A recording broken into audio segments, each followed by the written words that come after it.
and welcome to my kitchen. A few weeks ago we got to bake challah together. It was a beautiful, glorious evening, 400 women, but a little hectic. So today I wanted to welcome you in and just show you quickly the steps so that you can continue to bake your own challah. So if you have your card that you got that evening, it's a smaller recipe than I'm doing today. The recipe I'm doing today is enough to make a bracha on. But remember, the principles are the same, and that's what we're trying to get to today. So the first thing we're going to do is proof our yeast. We're going to take our water, and here I have the large amount of water, room temperature. This water is room temperature. Now we're going to take the little bit of warm water, and that's where we're going to proof our yeast. So I have half a cup of warm water, and I pour in my pre-measured 3 tablespoons of yeast. Now what activates the yeast are 2 things. One is just being in the air, the warm water, it's not boiling, but it's hot to the touch, and then some sugar. So my pre-measured cup of sugar, I sprinkle a little bit of it into the yeast so that the yeast can get activated, and the rest of it I'm just going to pour into the bowl.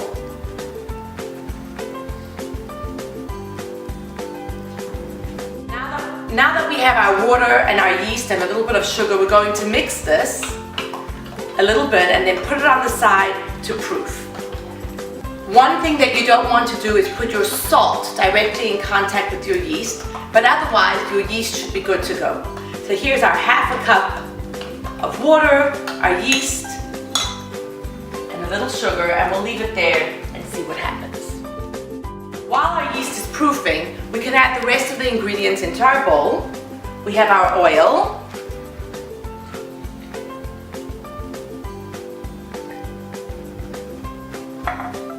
we have our salt. I like to use kosher salt. I think it gives a great flavor. And lastly, we have our eggs. The eggs are checked to make sure that there's no blood and they're kosher, and they're ready to go in. We started off with half a cup, but our yeast is growing already. It's activated, and if you look into the bowl, you'll see that it's bubbling and growing, and now we know that this challah will rise. Once upon a time, when using fresh yeast, this was very important. Our yeast today is a lot more durable, lasts a lot longer, but we still proof the yeast because we want to make sure that our dough is going to rise. So here we have our final ingredient, our flour, and so far we've put in water, yeast, sugar, oil, eggs, salt, and our final and 7th ingredient is flour. There are 7 ingredients in our challah dough corresponding to the 7th day of the week, Shabbat. My flour is measured out, and like I said, this is enough flour that we can make a bracha on one dough. It's about 5 pounds of flour. You can use any kind of flour, but I like to use bread flour, and there's lots of bread flour that's readily available. Gold's, Pillsbury, Hecker's. My personal favorite is King Arthur flour, but any bread flour should do. We're going to add in about 1/3 of the flour on top, sort of eyeball it, just a little bit of flour. And our growing yeast, that's now almost at a cup, is ready to go in. I know that it won't come in direct contact with the salt anymore, and we know that it's active and ready to go in, and in goes our yeast. To start, you might want to mix with your spoon, and we're just trying to incorporate all of the ingredients together. Doesn't matter if they're lumps or bumps, you just want all of our 7 ingredients to be combined together. When it's well combined in, we're ready to add in our next 1/3 of flour. And again, you're putting in about half of your flour that you have left, and you can get that flour into the bowl. And again, you can keep mixing with your spoon until it's well incorporated. See that the dough is getting a little stiffer, a little more difficult to mix with a spoon, and this is when we go to knead with our hands. About half more of my flour that I have here. I'm going to make sure that my hands are well floured. And I start to mix in from the outside in using the palm of my hand. And that's just the technique, from the outside in using the palm of my hand. I like to use one hand so that I can keep my other hand free. And if you rotate the bowl, it makes it just a little bit easier. But here we go. And as you see, the dough is starting to form, clean away from the side of the bowl and form into a dough. The outside in, using the palm of your hand. Now the goal is to get a clean bowl and a smooth ball. This dough is still pretty sticky, but if I take a little flour and I rub it on, this dough will come off and make it a little easier to knead it.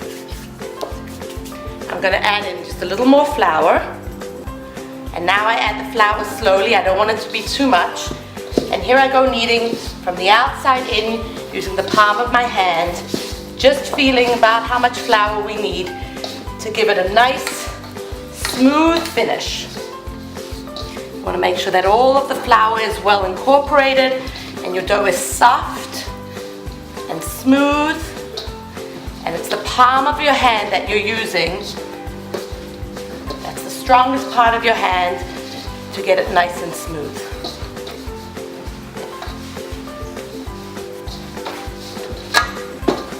At this point, you might want to get both hands in. It's the palm of your hand.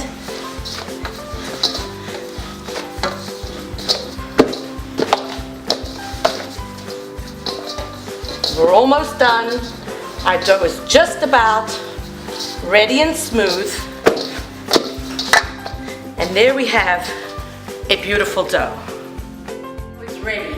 We want to let it rise. Ideally, you want it to double in size, which, depending on the heat in your kitchen or how warm it is, could take anywhere from 1 to 3 hours. I like to cover my dough with a cloth and put it in the warmest spot in the kitchen to let it rise. Okay, so our challah dough has been rising for about an hour and a half. And you see how it's doubled in size.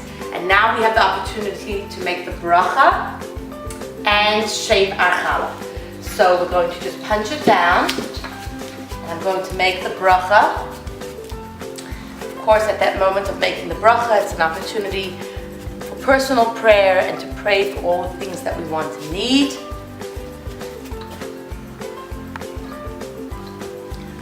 Baruch atah Adonai Eloheinu melech haolam asher kiddushanu b'mitzvotav v'tzivanu lahafrish challah. Hareizu challah. This is the challah piece. Now we pray.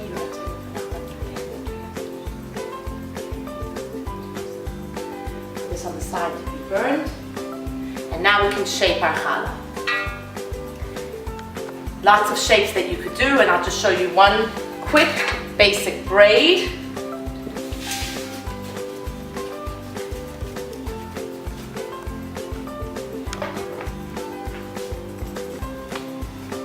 If you want a really nice shape of your challah, I like to braid mine from 4, because when you do a braid of 4, it's a really nice shape, and if you have a counter that you can roll it on, even better.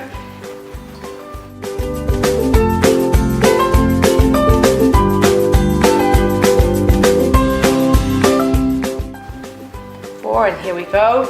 And as we're braiding it, it's just the extreme right, and we're just going over, under, over. So over, under, over. The extreme right, over, under, over. Extreme right, over, under, over, and you can just keep going till the end.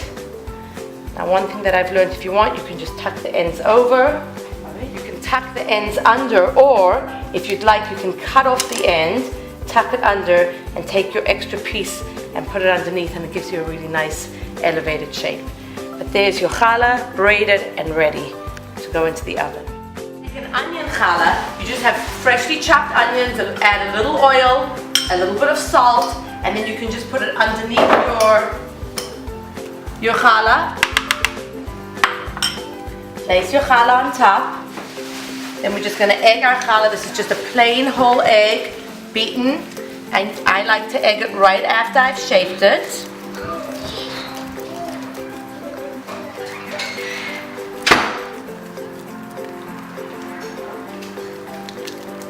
And if you'd like to add any toppings, you can. On your onion challah, you might want to add a little onion. You can add poppy seeds, sesame seeds. Your oven to 350, and once your challah has risen and doubled in size, you're going to put the challah in for about 30 to 45 minutes till it's golden brown. Remember, if you're in your kitchen baking challah and you have a question, you can always email the challah hotline, moraleah@chabadstanford.org. That's MORAHLEAH @chabadstanford.org. Happy baking!